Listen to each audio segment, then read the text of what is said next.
Hey everybody, this is Abby from Realistic Kitchen and Gardens. Today is Thursday, October 10th, our first estimated frost date, and we got one. A light one, but we did get a light frost. I think this is the first time I've consciously seen a frost actually hit the day it's estimated.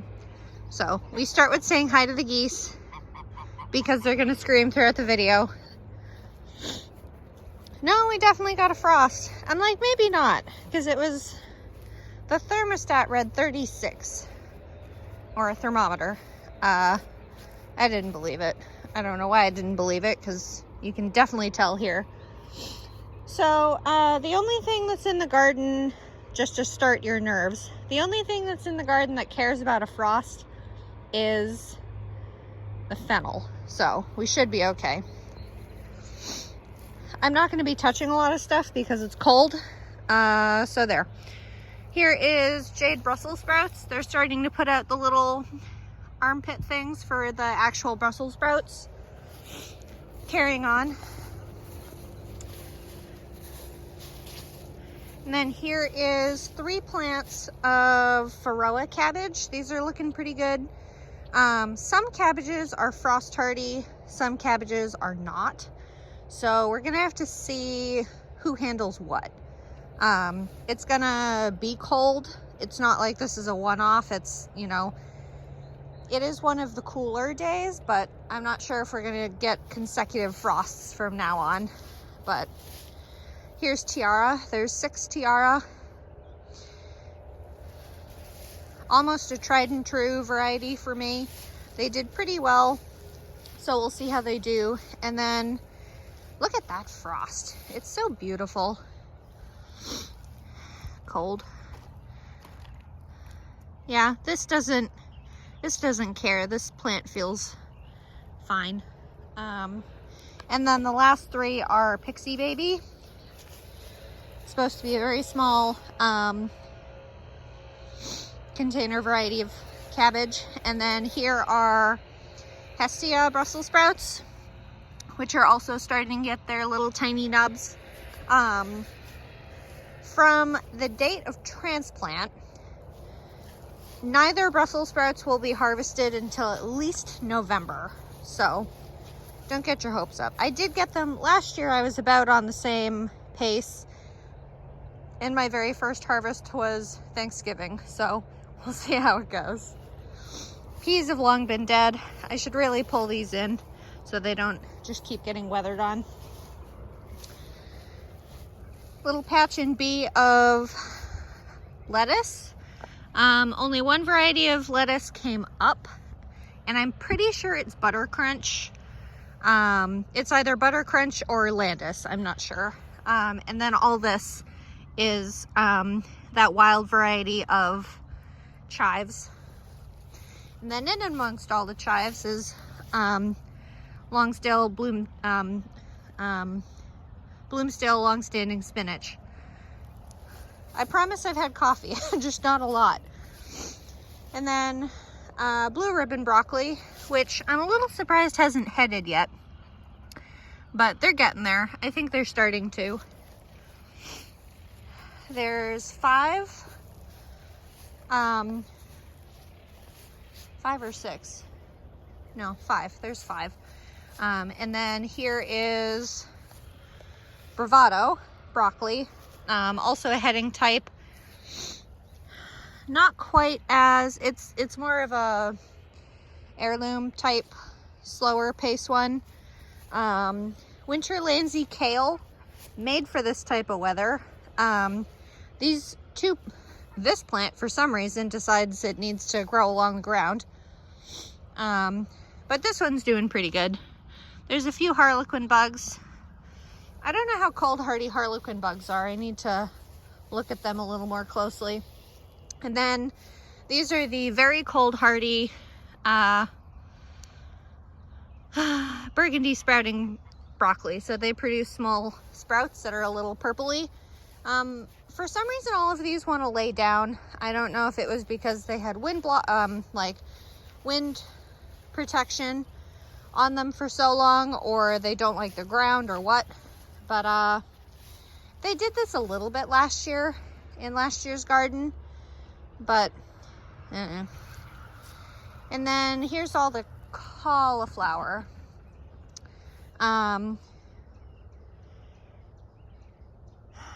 Denali, which is white, Clementine, which is orange, Vitiverde, which is green, and then we go back to Clementine and skip a spot, Denali. So we'll see how it goes. I haven't successfully grown cauliflower yet, but this is only my second attempt, so we'll see how it goes. This is row, where am I at? C, D. All my tags keep getting knocked over. I think this is C, which was beans this year, and they're still there. I need to pull them out, and I never brought in my insect netting and shade cloth. Hopefully I won't need my shade cloth again, but with how schizophrenic Ohio is, I wouldn't be overly surprised. And then this row is D, which was my spring brassicas. I should really try to put a cover crop in, but it might be too late now. But this is the spring planted purple moon kale that is very determined to make a comeback, and it's trying. There's been some damage to it, and it doesn't look like frost damage to me because there's nothing on this plant. So I'm trying to figure out what this damage is. It must be sunburn is all I can think of. But that would be weird that one has it and one doesn't. Harlequin beetles are crawling in and around these heads. I don't know if I'll keep this plant, but this plant has enough vigor, I guess, to keep it going. Rest of the row is the same thing. This row was tomatoes and peppers this year, which did very poorly. I've decided it's the compaction of the soil. The drought didn't help, but I've decided it's the compaction of the soil. F was potatoes. Did nothing. Won't do anything. So not gonna get wrapped up in it. G is going to be half overwintering onions and half onions in the spring, transplanted out in the spring. These are the carcasses of the tomatillos, which I still haven't pulled out yet. My husband's gonna help me in the garden this weekend.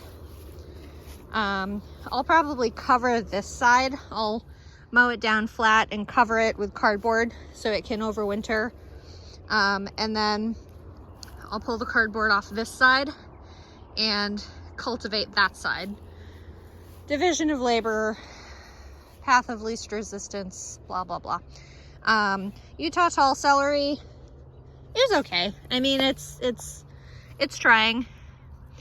Celery is decently frost hardy, but allegedly if it's repeatedly exposed to temperatures under 55, it will go to seed. So we'll see. This was where spring carrots were. Again, this is where I'm going to put the overwintering onions. Nothing's prettier than frost. Sorry, not sorry. I'm a broken record today, apparently. And then this row H was where all the cucumbers were. What was that other one? Zucchini and the okra. You can still see the stalks of okra that I still haven't pulled out yet. This will be all garlic, and my garlic needs to go in. I'm very late. I usually have my garlic in the last week of September, but garlic is pretty varied and forgiving, so I'm not super worried about it. But this is another row we're definitely prepping this weekend. Fennel, the only frost tender thing I have out here. So I'll probably harvest that later today when it warms up a little bit. But I'm pretty happy with them. This is Dragon hybrid fennel. So it is a bulb type fennel. And I just kind of seeded them directly on whatever soil I had. I did try to add a little bit of soil to, because they don't have super deep roots. I mean, they're not a root crop per se. You technically want, It's basically the stem of it. It's not even the root, and it's not the fronds, though the fronds are obviously edible. And I'm also toying with the idea of leaving one in the ground to get seed next year, but we'll see. And this row, the rest of this row is ghosts. This vine is Lady Godiva. You silly thing. You're not gonna make it. Who did excellent this year. I've really enjoyed it. Also watermelon flowering, because just to be funny, right? That was